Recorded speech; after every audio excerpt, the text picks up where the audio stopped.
New update, last year, boyfriend, 33M, quit his job without telling me and now he refused to look for another job. I'm 31F, tired of paying for everything. Original post, May 15, 2023. My boyfriend, 33M, quit his job last year without telling me. I only found out 2 days before the rent was due. We split everything 50/50ths when I asked him for his part of the rent. When I asked, he simply told me he quit because he was tired of working at that place. Since then, I've been paying for everything, including rent, food, gas, bills, and anything he needs. I had to work 2 jobs while going to school for a while. It was hard. But I finally finished school couple months ago and I found my dream job. I make enough to live comfortably, even take care of my BF and still have money for saving. However, I still want him to get a job to support himself because I think as an adult, he needs a job. But I feel like he rely on me too much and he thinks since my job pays well, he doesn't have any reason to work. He always say things like, you make good money now so maybe you could buy me my dream car, or you should open a business for me to run. It bothers me a lot. I don't mind supporting my partner financially if there's a legit reason that prevent him from working, but it's not the case. He spends most of his time playing games, meeting up with friends,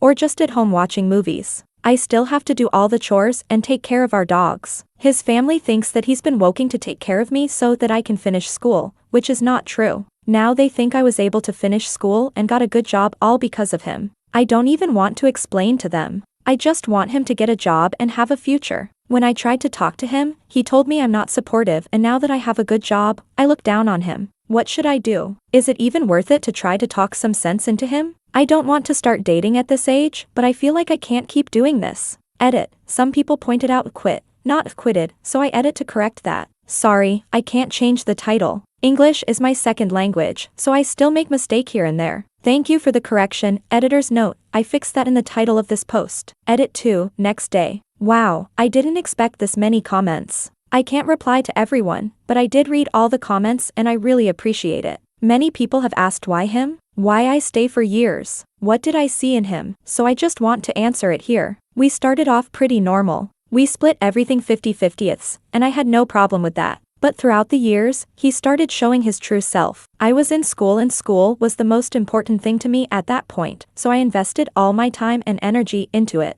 I was in a PhD program, so I had stipend around 30K/year, which was enough for myself but not for 2 people. After he quit his job, I was very stressed out but I had to focus on school and try to do everything I could to survive. I didn't have time to really think about my personal life and I also didn't want to go through any changes in life, so I just let it be. In addition, he guilt trips me a lot, so I feel bad for him. But now that I have a stable job, I have time to really think about my future. I don't see myself being with him long term. I don't think it would be as easy as, hey, let's break up, because I know he wouldn't let it go that easy. But I'll start planning to get out, maybe ask some friends for support. His name is not on the lease, so I'll stay where I am and he'll have to move. Relevant comments. Justherdelurk 3. You worked 2 jobs while in school to support someone who happily sits on their ass not contributing. Not even cleaning or caring for the pets. Why? Why have you accepted this? And the worst part is he lets his family think that he's supporting you. So he actually has enough sense to know that what he's doing is frowned up. You don't want to start dating at this age? You mean 31? So you'd rather be 31 taking care of a stay-at-home boyfriend who contributes literally nothing? How is that a better outlook at 31? Boop.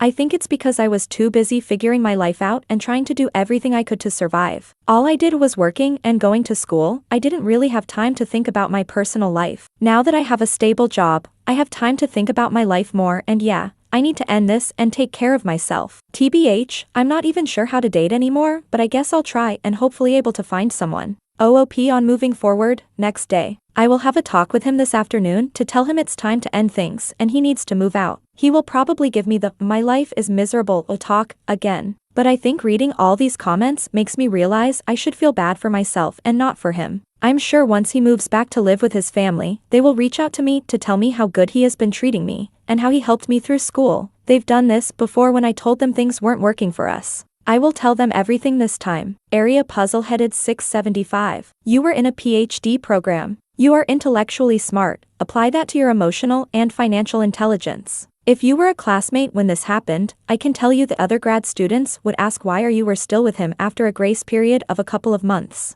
Leave and rebuild your life. Boop. I haven't told any of my family and friends about the situation because I'm kinda ashamed of it. My friends would probably think I can't be this stupid, but 2 of my very close friends did tell me that I deserve better, just based on the way he treats me in front of them. I will have a talk with him this afternoon, and a couple of my friends will be waiting outside, in case he gets physical or refuses to leave. Wish me luck. Update post, July 12, 2023, 2 months later. It's been 2 months since I posted about my situation on this sub, and I just want to give you an update of how things went after I made that post. Before I go into the details, I just want to say I really appreciate everyone here. After I resolved everything, I occasionally would go back to my original post and read the comments to remind myself that I've done the right thing. After posting on here, I went home from work that day and asked my friends to come over but stay in the parking lot while I sort things out with my now ex-BF. Before I could even start the conversation, he told me his friend got a new car recently and how I should get him a car since I can afford it. I got really upset and told him he could have got himself a car if he was working. I told him how stressful it has been for me with him not working and fully relying on me. He started the "my life is already miserable and you're not being supportive" talk. I was sick of it, so I said I wanted to end things here and he needs to move out ASAP. As expected, he got upset and threw a tantrum. He was yelling, throwing stuff around, and when he realized I was being dead serious, he started threatening to hit and kill my dogs. I jumped in between him and the dogs to stop him from harming them. Then he pushed me and grabbed me by my neck. I was able to get him off of me, put the dogs into a room, and called my friends to tell them come in and call the police. He was trying to hit me, but my friends got there in time. I think he got scared when he saw my friends showed up, so he backed down, but still verbally telling them to get out of the way or he would hit them too. The police came. They took him away and told me he wouldn't be able to come into the apartment anymore. He had to move, but would need to be escorted by the police if he wants to grab his stuff later. It was a horrible experience, but it showed me that I've done the right thing. I thought that was the end of everything, but his auntie called me when she found out, and tried to gaslight me saying that he didn't do anything wrong and I was just upset, so I called the police. I told myself that I no longer have to deal with these bullshit, so I told her to leave me alone and hung up. His family would continue to harass me but stopped when I threatened to report to the police. I continue to pay the rent and bills like how I've always been doing. The only thing that changed is I'm now so much happier. I'm the happiest I've ever been in years. I just got a promotion last week. I've been spending time enjoying life with the extra money I have since I no longer having to pay for his expenses. As for my ex, he's moved in with his aunt. I got a protection order so we are not in contact at all. Relevant comments.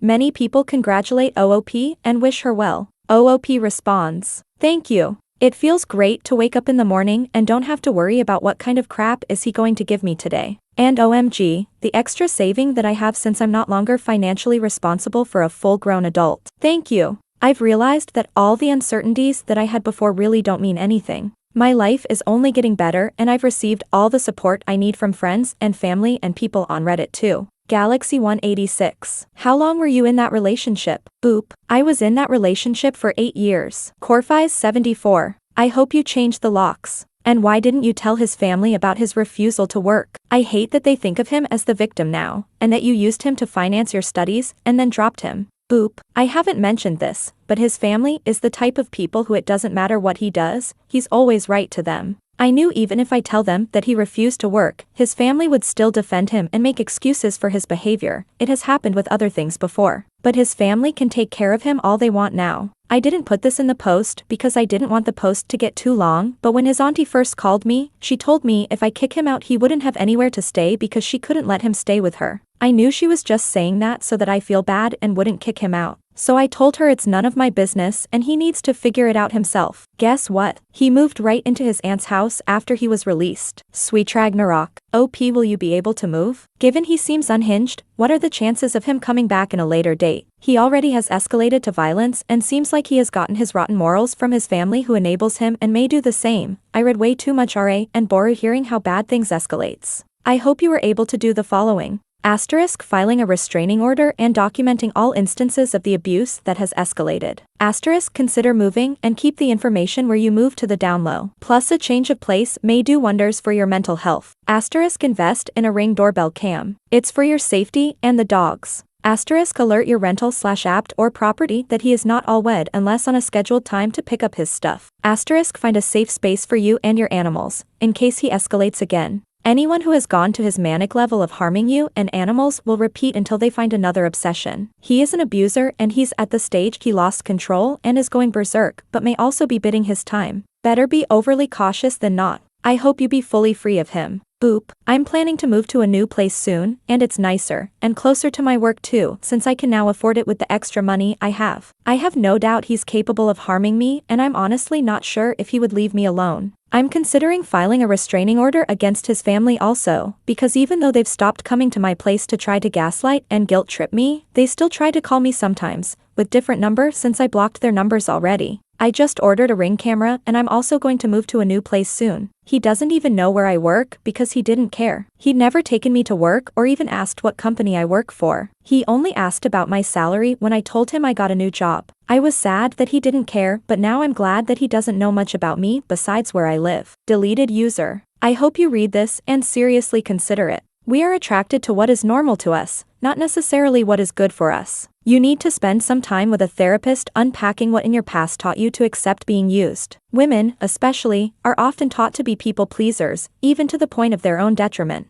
I hope you spend some time rewiring yourself to only accept respectful, loving treatment. My heart breaks that you went through this. I sincerely wish you well. Boop. I'm spending a lot of time taking care of myself. I have had a couple therapy sessions in the past couple weeks. The whole incident was traumatizing to me. I'm a lot happier but still need lots of time to heal. New update June 20th, 2024.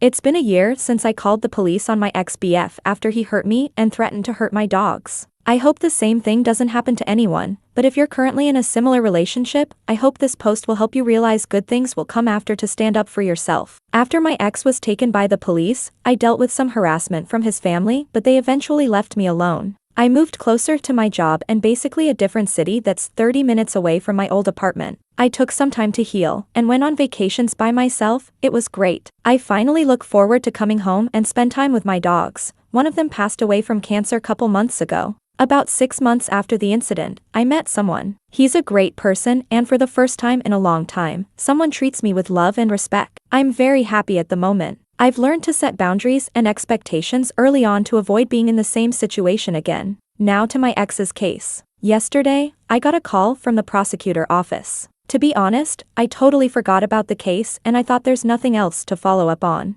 But they called to inform me that they'll be pressing charges and asked if I would be okay to testify. I said yes. It'll be hard for me to go to court and talk about the incident if he's right there, because even though I've completely moved on with my life, I can still feel the fear when I heard about the case. I'm somewhat still traumatized by the whole thing, but I think he needs to be responsible for his actions, especially after his auntie tried to defend his actions by blaming me. It really sucks that I have to go through all of that to end a toxic and abusive relationship, but I got out somewhat safely and I can't imagine what my life would be if I stayed. It was a hard time, but it's worth it. Things are definitely better and I'm surrounded by people who truly love me and appreciate me. Simple and little things in life truly make me happy. Like how my BF got me bubble tea and prepared dinner for me when I had a hard day at work last week. I can't believe just more than a year ago, I thought a day without an argument was already a good day. Relevant comments. Commenters were overwhelmingly proud and supportive of OOP in leaving and encouraged her to testify against her ex. Here are a sampling of those comments.